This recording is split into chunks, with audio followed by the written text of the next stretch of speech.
It's earthy. With truffles, for the most part, they're best when they're freshly sliced on top of things. Today, guys, we're going to be reviewing Epicurious's $500 versus $16 steak for dinner, and this has over 50 million views. If you are new, welcome to the channel. My name is James. I've been cooking for many years, and I have plenty of other recipes on my YouTube channel as well. And if you would like to support the channel, or if you liked this video, then be sure to share, like, and subscribe, and check out my Patreon and channel memberships. Now, on to the video. Whoever is going to eat this, congratulations. I know I'm gonna eat it. Congratulations. Hi, I'm Frank. I'm a professional chef, and this is a $500 steak dinner. Frank has some very nice ingredients. He has a bone-in ribeye. He has some caviar that we can see, and some chanterelle mushrooms as well. This will be interesting. Hi, I'm Lorenzo. I'm a home cook, and this is gonna be a $16 steak dinner. He's using some flank steak for this. Yeah, it's good. I mean, it's not my favorite cut, but on a budget, it's a good cut.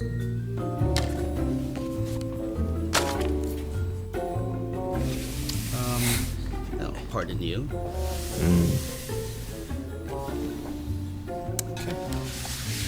You love how they just switch because Frank did all the shopping and they picked out all the ingredients. It makes it interesting. This says it is Frank's, and I have to tell you, first off, poor handwriting, Frank. So for my meal, I was planning on a more high-end restaurant feel to it. I had a butter-based ribeye steak. Holy smokes, look at that. I don't think I've even ordered that before. I had fondant potatoes. Fondant, but what does that mean? Fondant potatoes are pretty easy to make at home. It's a fancy word, but they're very easy to make. With caviar and creme fraiche. Huh? Oh, caviar. Ooh, caviar. Some bordelaise sauce with black truffles. What is this bordelaise? What? What is a what is that? And some broccolini with wild mushrooms. And this is something I wore at prom. What the fudge, you guys? Yeah, it seems like Frank had carte blanche when he went shopping, doesn't it? Like he literally tried to get some of the most expensive things that he could get. Which, hey, if you don't have a limit on what you can get to make something like this, very nice to have that. With Lorenzo's recipe, I have a little more simpler ingredients and maybe something that's a little more commonplace in your kitchen. Flank steak, Coca-Cola, low sodium soy sauce, garlic, ginger, broccoli, some chili flake, russet potatoes, scallions, sour cream, and cheddar. If I had to guess, this would probably cost about $25 to $30. Oh, 16, really? Today, I would think that that would be a little more than 16. This video is about 2 years old, and since then, prices have gone up a bit on a lot of this stuff.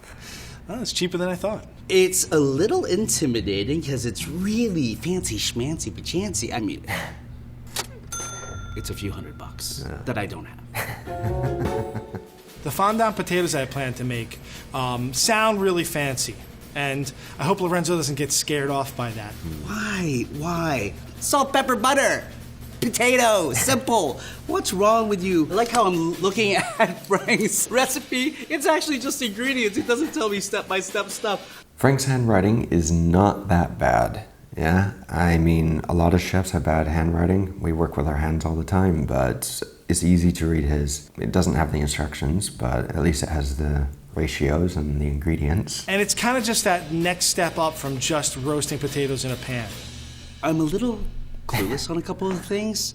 Is there a chance that I could maybe ask somebody for a little help? Rosemary! How are you? How am I? I'm panicking a little bit, actually. Now, it's interesting that he asks the food scientist for help and not another chef. Fondant potatoes. Oh, they're delicious. What you're gonna do is you're gonna trim off the very edges, and you're going to cut them in half and peel them. It helps if they're all the same size as well with cooking, because they need to cook at more or less the same time. They're very easy to make at home, and after you made them a couple times, you'll get the hang of it, but they're super easy. Sear the top, get it real crispy. Okay. And then you're going to take them and flip them, sear the other side. Okay. And then you're gonna add a stock, like a chicken stock or a vegetable stock. Okay. And finish them in the oven. Thank you so much, Rosemary. I appreciate it. Take care. It just sounds more complicated, but it's potatoes, you know. I can do it. It reminds me a little bit of phoning a friend on Who Wants to Be a Millionaire for help. Yeah, it's nice when you have that. It is. You know, technology's made life a lot easier. Bing! Ooh, Lord have mercy. Okay, so I've got all my lovely russet potatoes, pretty much like little stools, and I'm gonna sear both sides. Originally, Lorenzo planned for this to be a regular baked potato. So what we're gonna do is twice baked potatoes. A little more fat, a little more flavor, just a little more deliciousness, okay? Baked potato butter is great. Twice baked potato with cream cheese and cheddar is even better. Extra fat will add a lot of flavor to a dish. Obviously, he's going to be adding it back in after he adds the cheese and melt the cheese, but let's see what he has in mind. All right, so I have the garlic. I'm just gonna crush it. I have the ingredients, and I know, just doesn't tell me how to put it together. You don't have to peel the garlic if you're going to be using them to saute with, because otherwise they can burn pretty quickly, and you want the skin on there so the garlic doesn't burn. But yeah, it does help having the instructions, especially if you don't know what you're doing. It helps a lot. First thing I'm gonna do is I'm gonna bake it. I'm gonna poke a few holes in it just to let steam escape so my skin doesn't rupture. I'm gonna wrap it in foil. So I'm gonna bake this potato about 350, 45 minutes to an hour. You can also bake this or bake the potatoes on a bit of salt. It's more the old way of doing it. Is you use a lot of salt to do it. Aluminium will be fine. You just pop them in the oven or even on the grill. If you actually have a grill, you can just grill your potatoes with a little bit of aluminium and, you know, happy days, that's it. I already hear Rosemary saying that's not long enough. It has to be darker, and you didn't sear it long enough. Yeah, he needs a lot more color on those potatoes. It's also a good idea to put maybe a little more oil in the pan so the potatoes have contact. Otherwise, they're going to be white like this, and you don't want white potatoes. You want golden brown potatoes. And this is a Gigantosaurus tongs. What the heck? So this potato was baked for about 50 minutes. When you squeeze, you can see there's a little bit of give. So what we're gonna do is we're gonna take the potato, slice it in half, and very carefully, with not trying to break the skin, I'm going to take the center of the potato out. I want to leave a little bit of a wall there so it's not just skin, just so that it holds together. And I'm just going to kind of like mash this up a little, just so I don't have any big chunks. He's calling it a twice baked potato, but he's making pommes gratinées. This is how you make it. You cook them, you can cut them in half, scoop out the center, take a fork or a whisk, mash them up, mix the cheese, mix all the ingredients with them, and then put them back in the oven and bake them either in the shell of the potato shells, which he's saving, or another container. Oh, there you go. Hello. That is, all right, Rosemary would be happy with that. Okay. Okie dokie Sudoki. I'm gonna add all my flavorings to this. A little bit of sour cream. Well, maybe not a little bit, maybe a lot. Salt and pepper, definitely. We're gonna grate a little cheese. I got some nice cheddar here. Don't be skimpy with the cheese. It's gonna add some richness, a little bit of sharpness to this. I'm gonna use scallions as a flavoring for this. This is one of those ingredients that people will do this. They'll cut the root end off. They'll either use all the white and throw away the green, or use all the green and throw away the white. I use the whole thing. All of it's good. And we're gonna mix it really well. Always taste your food. Yes, always taste your food. This is very important, otherwise it's a gamble, isn't it? You don't know. Delicious. At this point, you can probably just scoop it in with a spoon. I'm gonna use a pastry bed, okay? It gives me a little more direction. I can make it exactly the way I want it. It doesn't look like you didn't care and just kind of flopped it on there. The pastry bed gives a little more of an elegant feel to it. Another thing is, if you do make this at home, and you are gonna be making it like Frank's doing, instead of calling it a twice baked potato, you can call it pommes gratinées. And your guests, unless they know French cooking, they're not going to know what it is. It's also nicer calling it something else than just twice baked potato. So at this point, we're going to put them in the oven, and we're going to let the top get a little brown, let them warm through, and then we'll garnish later. I need to turn this down because I don't want to burn my butter. I'm not sure how much butter is in here, but... Good stick of butter is in that little container, easily. That's 1 tablespoon, 2 tablespoons, 3 tablespoons, 4. Oh, I'm going for it. It's like a stick of butter, I think. Let's let that go. Oh, let me put my yeah. While that's happening. I mean, potatoes and butter? Rosemary! Hugs. We are moving on to the sauce that I have no idea how to pronounce. Bordelaise sauce. Thank you, Frank. In Lorenzo's recipe, he marinates the steak in the Coke and the soy sauce. I'm not gonna do that. So what I'm gonna do is I'm gonna take the marinade stuff and make a glaze out of it. So if you wanna dip into it later, you can dip into it. If you wanna just taste a nice piece of meat, taste a nice piece of meat. Hopefully no one shook this up. I'm the type of person that likes to pull a lot of pranks, and it's fun in the kitchen. And this would have been perfect too, because Frank is in a white chef's coat. So I'm gonna cook this down, basically just dumping everything to the pot and letting it reduce down. And I'm gonna look for this. Right now the bubbles are gonna be really small and kind of fluttery. And then once this starts to get a little thicker, you're gonna see bigger bubbles that take a little longer to burst. You wanna just reduce it until it starts to thicken rather than till it's dry. If it gets dry, it's gonna burn. If you do reduce it a little too much, and if it starts to dry out or thicken too much, you can add a little bit of water. This will help prevent it from burning. And of course, if it does burn, well, then you need to start over again, because you don't want a burnt sauce with your steak. Now I'm gonna do the red wine reduction. So I need to reduce this about a cup. Frank says it's about a cup, a little bit more than a cup. I'm going to add my shallots. If you have to reduce a large amount of red wine or stock or anything, it's best to use a wider pan, because then you have more contact with the heat and it will reduce faster. If you are using a small little saucepan like this, it's okay, but it will take a little more time. Fresh thyme and what? Bay leaf. Easy peasy. So far, so good.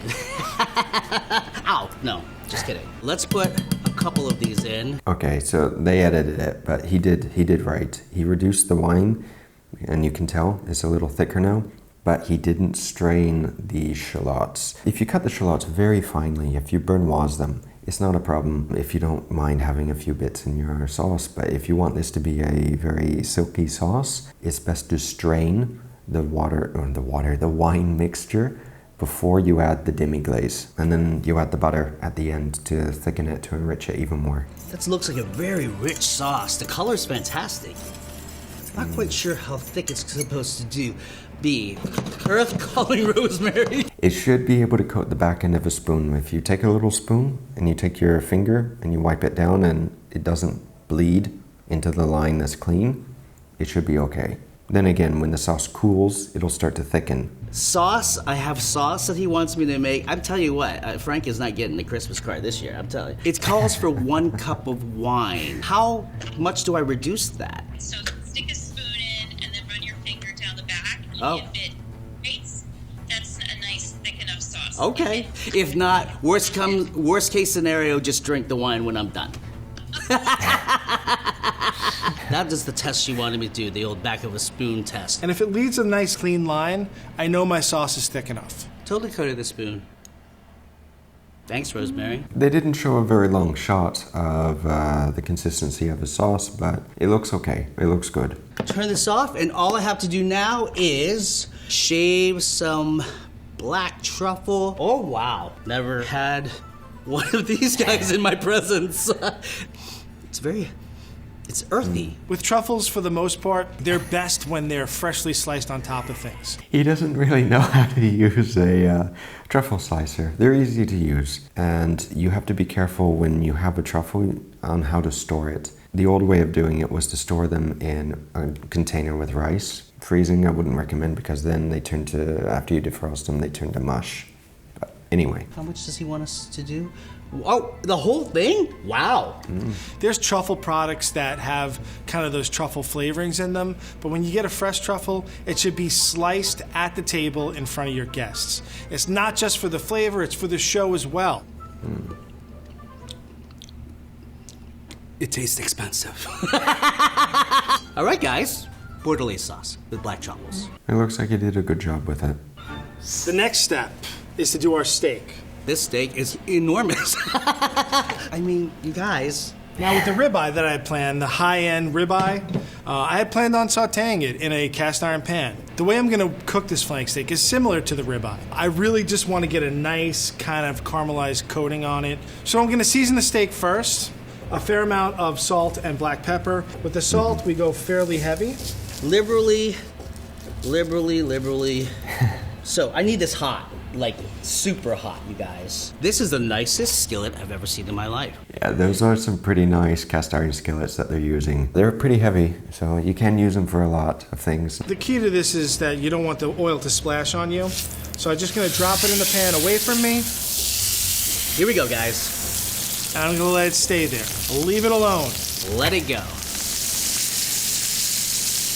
I've done this with cooking as well, with the cameras and everything. You have to go step by step because otherwise if you don't, you forget about things and it's very easy to burn. Normally in the kitchen, we don't focus on just one thing unless it deserves our full attention. TV is another thing though. I'm gonna flip it away from me.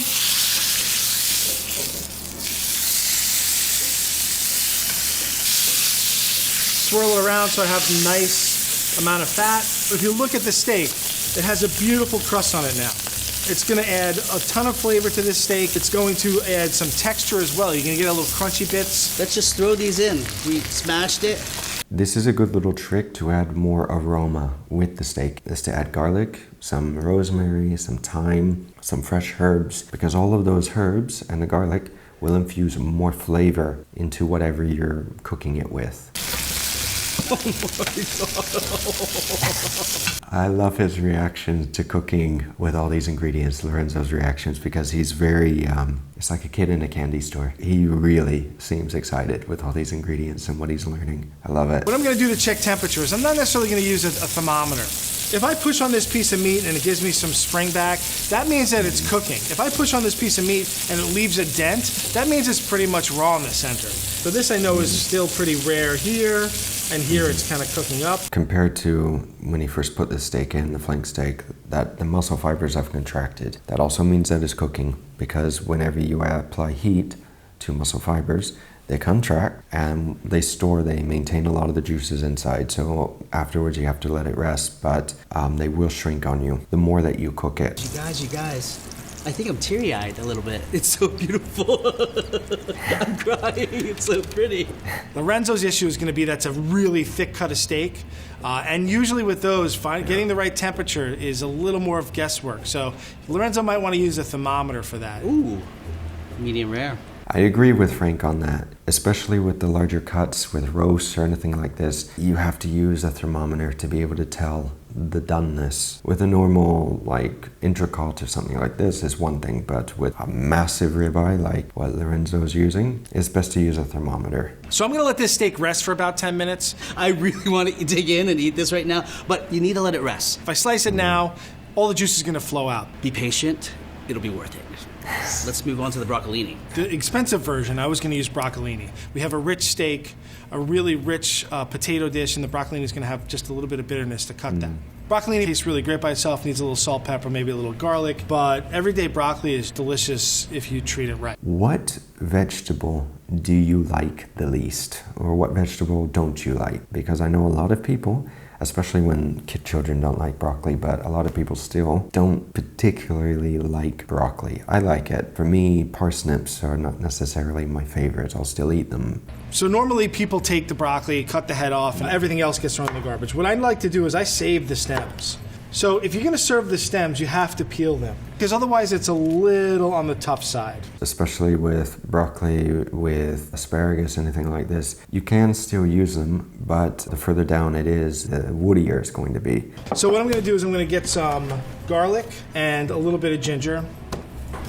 A lot of times people will boil broccoli, and boiled broccoli, I mean, there's nothing worse than that, right? It smells bad, it tastes bad, it gets too soft. I like to roast broccoli. It adds a little bit more depth of flavor to You it. can parboil. You don't have to just boil the broccoli. Parboiling helps the cooking process speed along. I understand what Frank means by that, but for me, it's another method of cooking. A little bit of chili flakes, just to let them know it was there. I'm gonna use a little bit of soy sauce, I'm gonna use a little bit of salt. Both of them have salt in them, but salt kind of gives a pure, plain flavor, where soy sauce kind of gives a richness. I'm gonna throw this into an oven about 350 for about 15 minutes. I think Frank is trying to explain the addition of that umami flavor. We have the 4 basic flavors: salt, sweet, sour, and bitter. And the 5th one is umami. And it does, you do notice it, especially with a few other ingredients which naturally contain it. You'll see the broccoli starts to break down. It'll start to get a little bit of caramelization or charring on top, and that's what I want. I want to take it out of the oven when it's just a little bit crispy. I'm actually going to take it out, stopping the cooking process by submerging it into ice water. Whenever you're blanching any vegetables, especially any green vegetables, putting them into an ice bath, that will help maintain the color. Mushrooms. I just have to start seeing what these are. These are great. Whenever using wild mushrooms, it is a good idea to either one, just buy them from a reputable dealer, or two, if you actually want to go looking for them, foresting for them, is to take somebody that knows, because you can get yourself into a lot of trouble if you don't pick the right one. There are a lot of lookalikes, is what I should say. Even with chanterelles, there's a lookalike that looks very similar to it.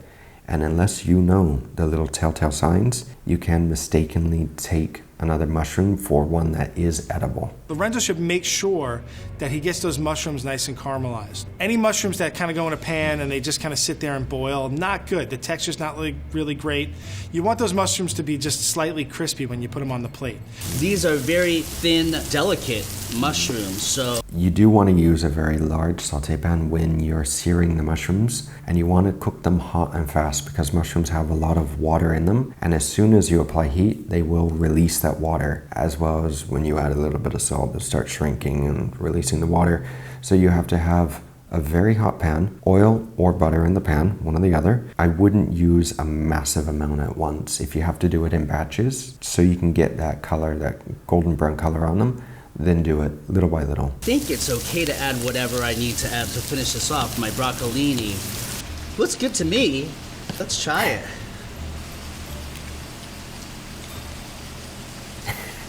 Wow, this is lovely. And wow, it's heavy. It hurt my wrist. It's so heavy. The most important thing for this piece of steak is to cut against the grain. That's because if you cut it with the grain, it's just going to be super chewy. It looks so good. Does it look good? When I'm plating a dish, I'm usually looking for a little textural difference, a little height difference, just to make it interesting. If you just throw everything on a plate flat, it's kind of boring. So I'm gonna kind of just prop things up a little, do a little chef wizardry, and try and make it just look a little bit nicer than what kind of grandma would have put on the plate. When you get into more of the Michelin star restaurants, they will literally take years to just come up with a new concept for a plating and a new dish. And when I mean a new plating, I mean literally sketching it out, designing it, testing it again and again and again. And I've seen places such as Disfrutar here in Barcelona, they have a whole area underneath the restaurant where it's just an idea room of brainstorming, of coming up with new dishes, of trying to come up with new ways on plating. When you get into more of the higher end places, it's an art, and then you see that. Oh, Broccolini has shaved fresh Parmesan.